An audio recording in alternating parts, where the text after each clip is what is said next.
¿De verdad creíste que podías borrarme del mapa? Conoces tu lugar en esta sala.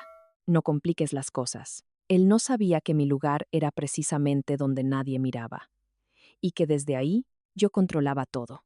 Todo empezó la noche de mi cumpleaños número 37. Hay mujeres que, al ser empujadas al límite, no lloran, no gritan, no suplican. Simplemente se sientan, abren su laptop y empiezan a teclear. Elena Valdés era una de esas mujeres. Su cumpleaños 37 se celebró en el salón privado más exclusivo de la Ciudad de México. Luces ámbar, botellas de vino de 10,000 pesos y su esposo de 6 años.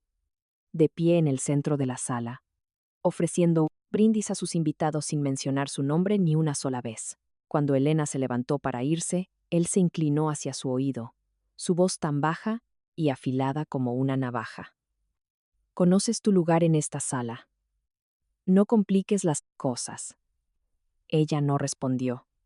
Simplemente dobló su servilleta, le dio la mano al representante de Capital Meridian sentado al otro extremo de la mesa, ofreció una sonrisa medida y salió en completo silencio. Nadie en esa sala sabía que la mujer que habían ignorado toda la noche tenía las llaves de todo: la casa de millones en las lomas, la empresa de tecnología y el acuerdo de adquisición por 450 millones de pesos que Marcos Valdés estaba seguro de que ya era suyo. Y nadie sabía que ella lo sabía mucho antes de que esa cena comenzara. Elena Valdés no era el tipo de mujer que la gente recordaba en una sala llena, no por falta de agudeza o confianza, sino porque había aprendido temprano que la atención no siempre era sinónimo de poder.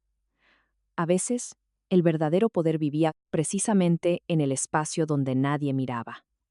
Medía 1,72, con cabello castaño, oscuro que llevaba en un impecable chongo y ojos gris azulado, más acostumbrados a leer contratos que rostros. A sus 37 años, Elena era una de las especialistas más respetadas en valuación de activos y gestión de fideicomisos privados en la ciudad, no por suerte o contactos, sino por 12 años de trabajo en un campo donde la mayoría de los hombres se negaban a creer que una mujer pudiera superarlos. Su trabajo era encontrar el valor en las cosas que la gente intentaba ocultar deliberadamente.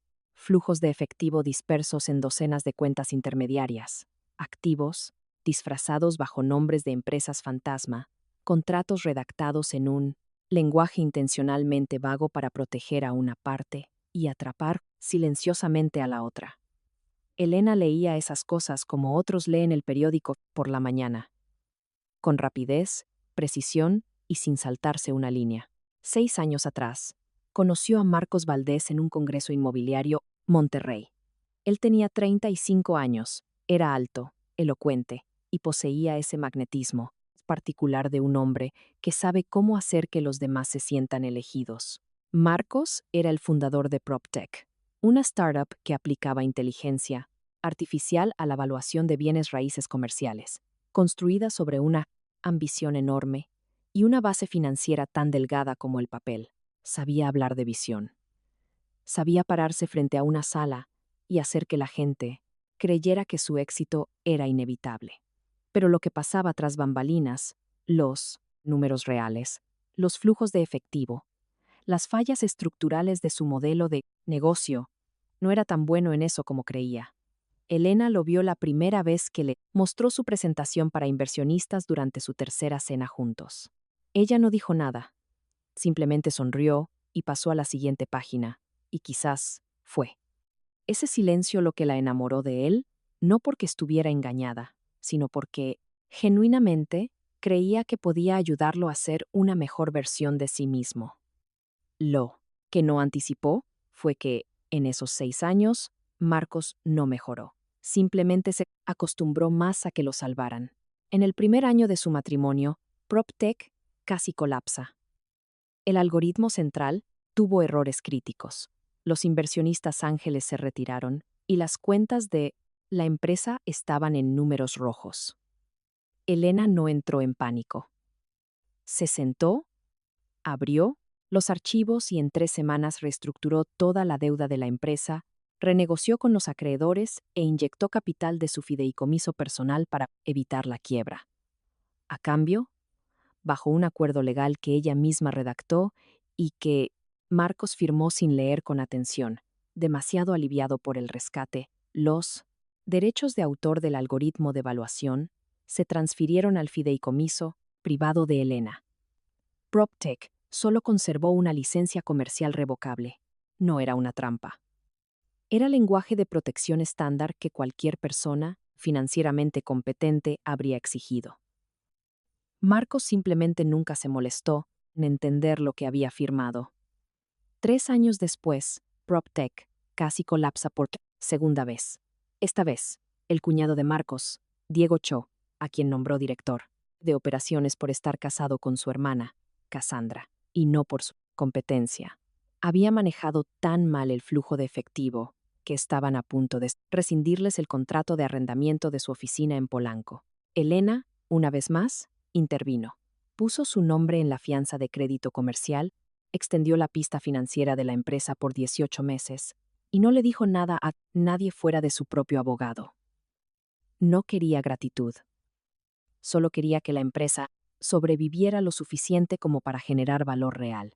Y ese valor real finalmente había llegado en forma de una oferta de adquisición de Capital Meridian, el conglomerado inmobiliario comercial más grande del país, por 450 millones de pesos, basada enteramente en el valor del algoritmo central, del cual Elena, silenciosamente, poseía los derechos de propiedad desde hacía 3 años. Ese era el verdadero peso de todo lo que estaba en juego. Un acuerdo que Marcos vendía a la prensa como el logro de un visionario tecnológico hecho a sí mismo. Un acuerdo que Diego estaba diseñando en secreto para asegurar que la mayor parte del pago fluyera a sus propias cuentas antes de que Elena pudiera reaccionar. Y un acuerdo que ninguno de los dos hombres entendía, en una base puramente legal, que no tenían derecho a ejecutar sin la firma de la mujer, que ignoraron durante toda esa cena de cumpleaños. Una semana antes, Elena recibió un archivo anónimo en su correo profesional. Dentro había una fotografía de una página del informe de auditoría independiente, presentado durante la ronda de financiamiento Serie A de PropTech 3 años antes. Y en la esquina inferior derecha de ese documento estaba su firma, junto a su número de cédula profesional de contadora certificada, en un informe que estaba 100% segura de que nunca había firmado. No llamó a Marcos. No llamó a su abogado esa noche. Imprimió el documento, lo guardó en un cajón con llave, se sirvió una taza de café y continuó con su día. Porque Elena Valdés entendía algo que Marcos y Diego nunca comprenderían. La evidencia más valiosa es la que tu oponente no sabe que tienes. El restaurante Cima ocupaba el piso 40 de la torre de cristal más alta de Reforma, con una vista panorámica de las luces de la ciudad. Era el tipo de lugar que se reservaba con 3 meses de antelación. Marcos lo había elegido no para celebrar el cumpleaños de su esposa, sino porque Gregorio Sáenz, un alto y representante de Capital Meridian, estaba en la ciudad esa semana. Una cena de cumpleaños encima era el escenario perfecto para impresionar a un socio potencial, sin que pareciera una reunión de negocios. Elena lo sabía. Lo sabía antes de que se enviara la lista de invitados, pero aún.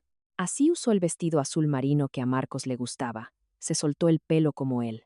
Solía halagarla y tomó su asiento con la compostura de una mujer que había decidido observar en lugar de participar. 12 personas se sentaron alrededor de la larga mesa. Pamela de Valdés, su suegra, a la derecha de Marcos, con un collar de perlas que Elena reconoció haber sido comprado con su tarjeta de crédito conjunta el mes anterior. Cassandra. Cho, la hermana menor de Marcos, enfrente, con su teléfono perpetuamente en la mano. Diego Cho, su esposo y director de operaciones de PropTech, a su lado, con la mirada calculadora de un hombre, decidiendo a quién impresionar más. Gregorio Sáenz ocupaba el extremo de la mesa, educado y observador. Elena se sentó a 3 sillas de Marcos, no por un arreglo deliberado, sino porque él instintivamente había acercado su silla a Gregorio, cerrando la distancia con la persona más importante sin explicación ni disculpa. Bajo la luz ámbar, Marcos Valdés brillaba. Contaba historias con sus manos, con su risa. Hablaba de PropTech como si él personalmente hubiera construido cada línea de código. Diego intervenía en el momento exacto, complementando con cifras de crecimiento que Elena, si no supiera la verdad, casi habría creído. Cassandra se reía cuando debía. Pamela miraba a su hijo con la expresión de una mujer convencida de haberle dado un genio al mundo. Y Elena se sentaba en silencio, bebiendo lentamente, escuchando esa narrativa, cuidadosamente, construida. La narrativa que no contenía mención de su nombre. La grieta no llegó con un evento dramático. Vino de un pequeño intercambio. A mitad de la cena, Gregorio Sáenz se dirigió a Elena. La primera vez que alguien lo hacía genuinamente y le preguntó en qué campo trabajaba. Antes de que Elena pudiera responder, Marcos interrumpió. Elena maneja algo del trabajo administrativo para mí. Es buena con el papeleo. Una pequeña frase, dicha a la ligera, con una sonrisa.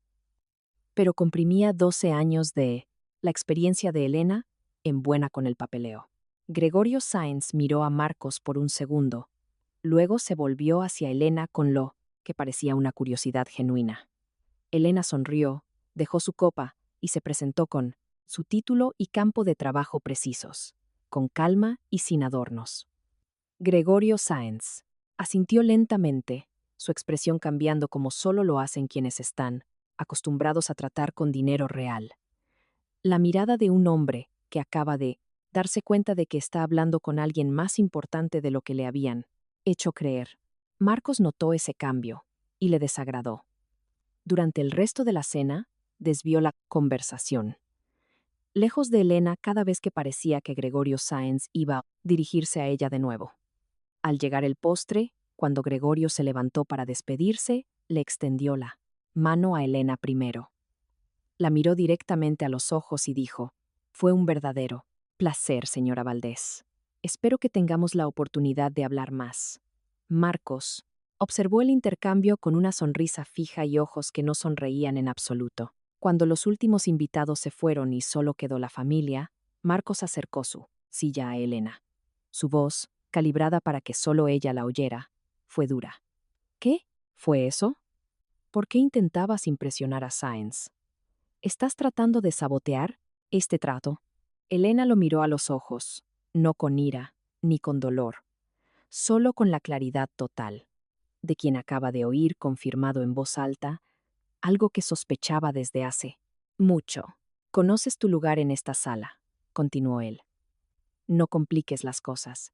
Elena no respondió, dobló su servilleta, se levantó en silencio y caminó hacia Gregorio Sáenz para un último adiós antes de que él entrara al elevador. Luego, recogió su abrigo, pidió un auto y salió del restaurante sin mirar atrás. En el taxi a casa, no lloró. Simplemente miró por la ventana, dejando que las luces de la ciudad se deslizaran en largas vetas ámbar. Y en su mente, comenzó a organizar cada paso, no por ira, sino con la fría claridad de una mujer que sabía desde hacía mucho que este momento llegaría. Llegó a casa a las 11:17 de la noche. La casa de 800 metros cuadrados en las lomas de Chapultepec estaba en silencio. Caminó directamente por el pasillo oscuro hasta el estudio privado al final del segundo piso. La habitación cuyo propósito Marcos nunca había entendido. Se sentó frente a su monitor con la compostura de quien ejecuta un plan, preparado con mucha antelación. Abrió el sistema de gestión de fideicomisos, la plataforma encriptada que usaba en su trabajo y para manejar la arquitectura financiera que había construido silenciosamente alrededor de este matrimonio. No necesitó mucho tiempo. Había estado considerándolo durante el último mes, desde que apareció el archivo anónimo con su firma falsificada. Comenzó con lo más simple. Accedió al sistema de gestión de la tarjeta de crédito conjunta, la tarjeta negra, sin límite que Marcos usaba para pagar cenas, comprar relojes y reservar hoteles para viajes que describía como de negocios. Con unas pocas teclas, revocó el acceso a todos los usuarios autorizados excepto a ella misma. La tarjeta de Marcos sería rechazada la próxima vez que la usara, sin saber por qué. Luego, la cuenta de arrendamiento del vehículo. Marcos estaba arrendando una camioneta de lujo con un pago mensual automático de 60,000 pesos, vinculado a su fideicomiso. Canceló el mandato de pago de forma permanente. Después, el asunto más significativo. Abrió el archivo de correspondencia con la institución de crédito del inversionista Ángel Original y presentó una solicitud formal para activar la cláusula de ejecución de garantía sobre el préstamo de 10 millones de pesos que ella había avalado para PropTech 3 años antes. Esta cláusula, enterrada en el apéndice del acuerdo original, permitía al garante exigir el reembolso total inmediato si existían motivos suficientes de preocupación. Los motivos de Elena eran el fraude financiero, que la propia dirección de la empresa estaba preparando, y tenía documentación para sustentar cada palabra. Cuando la solicitud fuera procesada a primera hora de la mañana siguiente, el banco clasificaría automáticamente a PropTech como un riesgo de incumplimiento severo y congelaría todas las cuentas de crédito asociadas al nombre de Marcos Valdés. Lo último que hizo fue técnicamente lo más simple, pero emocionalmente lo más pesado. Accedió a la fianza de crédito comercial que había suscrito personalmente para el arrendamiento de la oficina de PropTech, el edificio de 7 pisos en Campos Elíseos que Marcos usaba como telón de fondo para cada entrevista de prensa. Presentó un aviso formal de terminación de la garantía, la empresa de administración de propiedades. Sin su garantía, el contrato de arrendamiento caería inmediatamente en estado de incumplimiento. El puntaje de crédito comercial de PropTech colapsaría de la noche a la mañana. Completó todo en 1 hora y 18 minutos, sin una sola lágrima. Después, se levantó, fue a la habitación y sacó una pequeña maleta de viaje. Guardó ropa para 3 días, tomó el disco duro encriptado del cajón con llave, metió en su portafolio los papeles que ya tenía preparados. El acuerdo prenupcial con su cláusula de infidelidad financiera. Los documentos de la Sociedad de Responsabilidad Limitada, el registro de derechos de autor del algoritmo y las fotografías de la firma falsificada. No tocó ni una sola cosa de Marcos. Simplemente cerró la puerta del estudio, bajó las escaleras y se detuvo un momento en la entrada. Miró la casa una vez, no con arrepentimiento, sino con la mirada de quien comprueba si ha dejado algo importante atrás. Luego le envió a Marcos un mensaje de texto. Estoy quitando mi nombre de todo. Que duermas bien.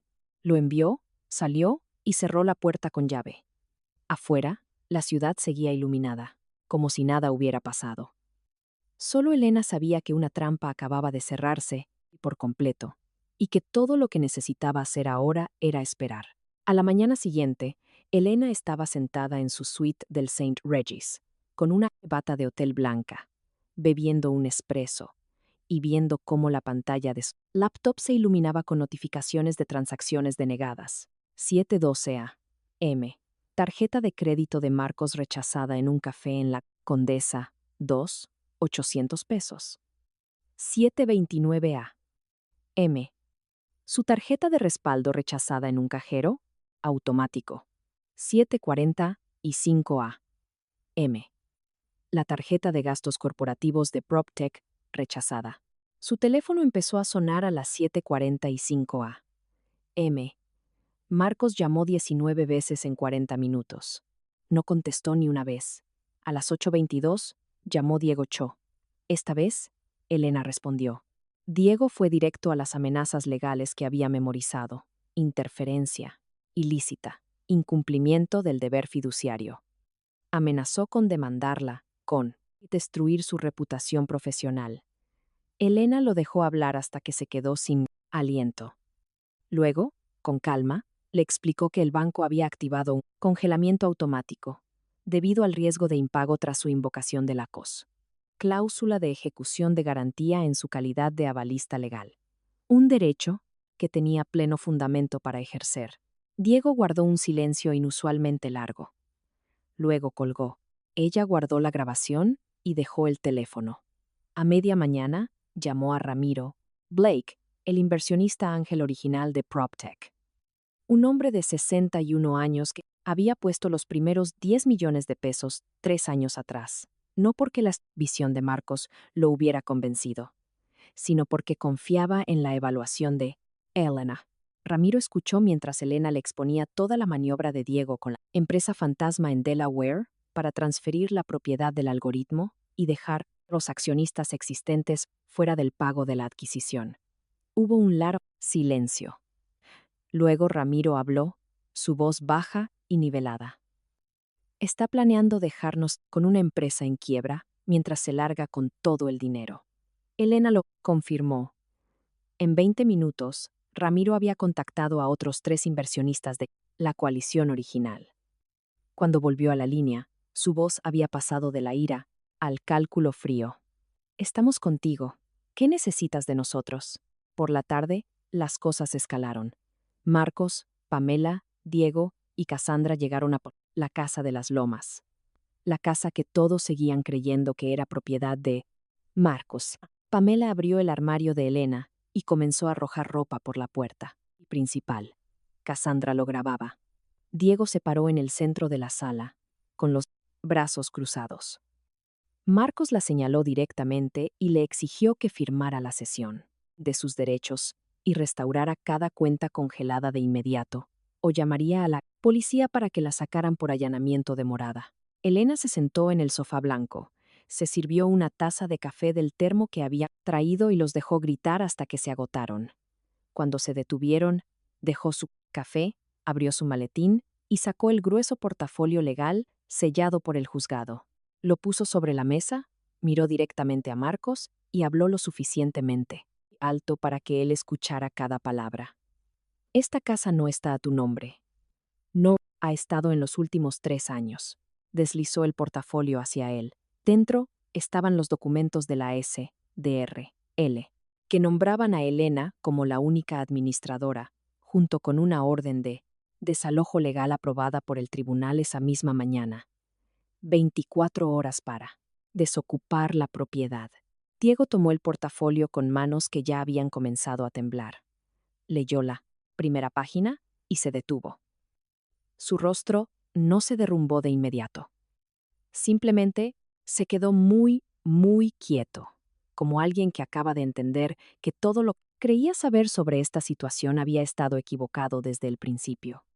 Jueves por la mañana, la torre de Capital Meridian, en el centro de la ciudad. El piso 42 era donde los grandes acuerdos se firmaban o se enterraban. Marcos y Diego salieron del elevador a las 8:45 a.m. Marcos llevaba un traje nuevo, claramente comprado con crédito personal. Diego llevaba un maletín con documentación de la empresa fantasma de Delaware. Parecían 2 hombres caminando hacia su propia coronación. No sabían que la sala ya estaba preparada para un funeral. En la cabecera de la mesa, la CEO de Capital Meridian, Clara Sung, 53 años, traje negro impecable. Ni ella ni su equipo legal de 4 personas se levantaron cuando Marcos entró. Marcos comenzó a presentar la empresa fantasma de Delaware, usando el lenguaje que Diego le había escrito. Clara Sung escuchó sin tomar notas. Cuando Marcos terminó, la sala quedó en silencio. Entonces, la puerta de la sala de juntas se abrió. Entró Elena. Llevaba un blazer azul marino, pantalones negros y los mismos tacones que usó en Presiros y la cena de cumpleaños. 2 abogados de uno de los despachos de litigios más grandes de la ciudad la flanqueaban. Marcos se levantó de su silla. ¿Quién la autorizó a? Clara Sung levantó una mano, cortándolo. Nosotros la invitamos, dijo. Simplemente. Luego se volvió hacia Elena. Señora Valdés, por favor, adelante. Elena colocó su portafolio sobre la mesa. Miró directamente a Marcos y comenzó a hablar con la voz de alguien que presenta ante un consejo profesional, no la de una esposa discutiendo con su marido. Expuso cada punto con precisión. El algoritmo de evaluación de PropTech, el único activo que Capital Meridian quería adquirir, no pertenecía a Marcos Valdés ni a Diego Cho. Los derechos de autor federales habían sido transferidos a su fideicomiso privado 3 años antes. PropTech solo tenía una licencia comercial revocable. Esa licencia había sido revocada formalmente a las 8 de esa mañana. La empresa fantasma de Diego en Delaware no podía recibir un activo que PropTech no tenía derecho legal a transferir. Marcos perdió la compostura por completo. Golpeó la mesa con la mano abierta. No puedes hacer esto. Eres solo mi esposa. No tienes la autoridad. El abogado principal de Elena se adelantó y colocó una gruesa carpeta negra en el centro de la mesa. Dentro estaba el cuerpo completo de la evidencia. La llamada grabada de Diego detallando su plan, las fotografías de la firma, falsificada, la documentación de la investigación de las cuentas offshore y la confirmación de la Fiscalía General de la República de que se había abierto una investigación federal formal 2 días antes. La sala quedó en completo silencio. Clara Zung se levantó, caminó alrededor de la mesa y se detuvo frente a Elena. Le extendió la mano. Todo ha sido verificado a fondo. Capital Meridian se puso en contacto con usted hace 3 semanas al descubrir las discrepancias en la documentación. El acuerdo de adquisición con su fideicomiso se finalizó a las 9 de esta mañana. Los 450 millones de pesos han sido transferidos. Marcos observó desde el otro lado de la mesa, en silencio. La puerta de la sala de juntas se abrió por tercera vez. 2 agentes federales entraron. Caminaron directamente hacia Marcos y Diego. El sonido de las esposas cerrándose fue el ruido más agudo en esa habitación silenciosa. Los días siguientes no fueron ruidosos.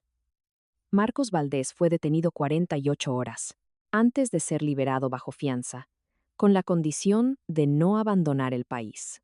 Sus cuentas personales fueron congeladas en su totalidad por orden judicial federal. La camioneta arrendada fue recuperada el lunes por la mañana. Diego no corrió mejor suerte. La Junta de Licenciamiento Estatal revocó sus credenciales profesionales en un plazo de 10 días. Su cuenta offshore fue congelada y sus activos incautados. Estaba bajo arresto domiciliario en un apartamento alquilado que Cassandra tuvo que confirmar.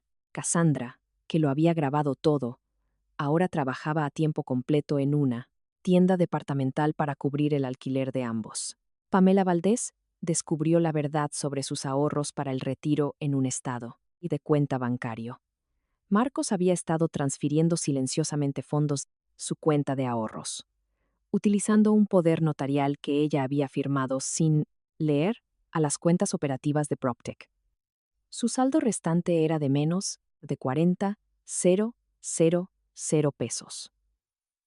Fue la única persona en esta historia por la que Elena sintió algo más complicado que la frialdad. Pero Pamela también había elegido su bando. El divorcio se finalizó en 91 días. La cláusula de infidelidad financiera en el acuerdo prenupcial protegió la totalidad de los activos de Elena. No hubo batalla judicial. Varias semanas después, Elena condujo a una casa de empeño en el centro. Dentro de una vitrina de cristal estaba un anillo de zafiro azul profundo. Era el anillo de su madre.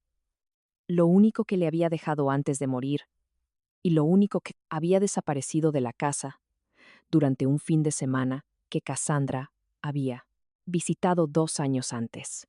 Elena pagó en efectivo. Se sentó en su coche, abrió la pequeña bolsa de papel y colocó el anillo en su palma. El zafiro captó la luz de la tarde y la devolvió, como un azul profundo, firme e inmutable. No lloró.